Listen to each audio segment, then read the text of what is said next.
سلام دوستان، به اولین ویدیو از کانال ما خوش اومدید.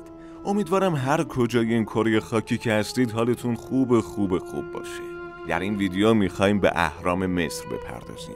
میدونستید صدها هرم در مصر وجود داره؟ ما به بزرگترین هرم یعنی جیزه میپردازیم تا به اصلی ترین سوال شما، یعنی این سوال که این هرم چطور ساخته شده جواب بدیم. همونطور که گفتم اسم این هرم جیزه است که اسم یه شهر نزدیک قاهره است. باور کنید تا به صورت فیزیکی نزدیک این هرم نباشید چیزی از عظمتش رو درک نمی کنید. واقعا عجیبه، 146 متر ارتفاع. ولی برمیگردیم به سوالمون، چطور ساخته شده؟ مثل هر ساختمانی که امروز ساخته میشه پی مهمترین چیزه و اگه اهرام مصر همچنان پابرجا موندن به خاطر اینه که در ساختنش به این مسئله دقت شده. اونا برای ساخت هرم در ابتدا از سنگ آهک زرد استفاده کردن. توی مرحله بعدی روی اون سنگ آهک براق نصب میشه. برای همینه تو بعضی متنای تاریخی میخونید که این هرم از کیلومترها اون برتر میدرخشیده که خب سنگاشو به مرور زمان میدوزن. فونداسیونش هم دقیقاً شمالی جنوبی شرقی غربیه، یعنی هر ضلع دقیقاً به یک سمت جغرافیاییه. اما این نکته جالبو بهتون بگم که اون زمان اصلاً قطب نما کشف نشده بوده و سوال پیش میاد که چطوری جهت‌ها رو اونم اینقدر دقیق پیدا کردن. خب میگن که اون زمان جهتیابی از طریق ستاره ها انجام میشده و به نظر میرسه از این طریق جهت‌ها رو مشخص کردن که واقعاً کارشون عالی بوده. در ساخت این هرم از 2,300,000 بلوک سنگی استفاده شده. سوال: اون زمان که هنوز بشر به آهن و فولاد دست پیدا نکرده بوده چطور این همه سنگو تراشیدن؟ خب اون زمان تنها به مس دسترسی داشتن و این کارم با همین فلز انجام میدادن، ولی میدونیم که مس فلز نرمیه و این کارو خیلی سخت میکنه.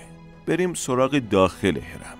داخل هرم تماماً سنگ گرانیت کار گذاشته شده.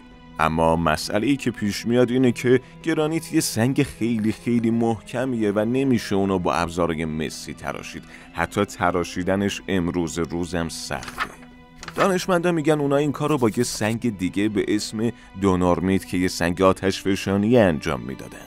هر کدوم از این بلوک‌ها که تو عکسن و به نظر کوچیک میان در واقع 1.2.5 متر عرض و طولشونه و 1.5 متر ارتفاع دارن و وزنشون هم 6.5 تا 10 تن بوده. حالا فکر میکنید سنگا رو از کجا آوردن؟ از 900 کیلومتر اون طرفتر. بله، 900 کیلومتر. چطور؟ از طریق قایق و رود نیل که البته فاصله نیل و هرم هم زیاد بوده.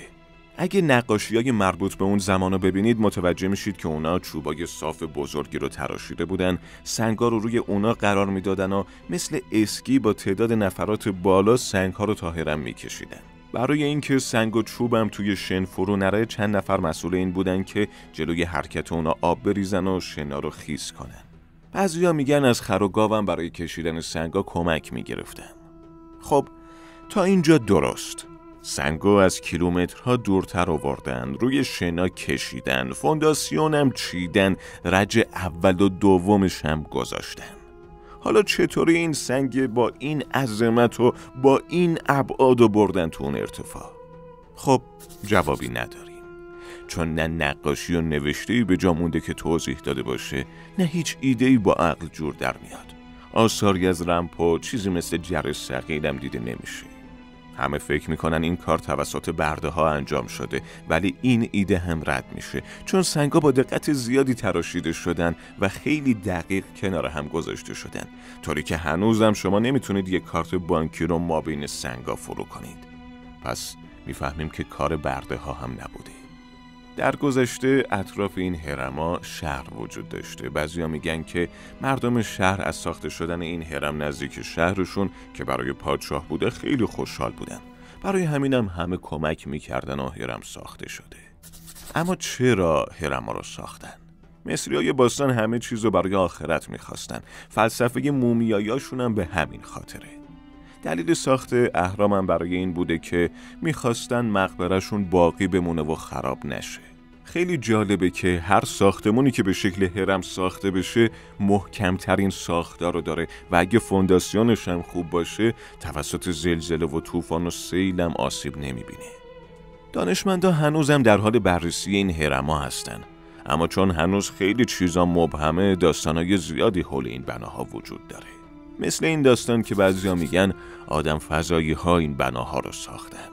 این تئوری خیلی هم طرفدار داره. دلیل طرفداراش هم اینه که اونا میگن انسان‌ها با ابزار اون زمان نمیتونستن این سنگای به این سنگینی رو جابجا کنن و تا این ارتفاع ببرن. البته باید بگم که جابجایی این سنگای به این بزرگی تا این ارتفاع الانم با ابزارهای موجود کار خیلی خیلی سختیه. هرم جیزا 2580 سال قبل از میلاد شروع شده و 26 سال طول کشیده، یا بهتر بگیم فقط 26 سال طول کشیده و برای 3800 سال بلندترین سازه دنیا بوده. خب ممنون که تا آخر ویدیو همراهمون بودید، اما میخوام از شما بپرسم که به نظر شما این هرم‌ها چطور ساخته شدن؟ لطفاً نظراتتون رو برامون کامنت کنید. ممنون از شما. خدا نگهدار.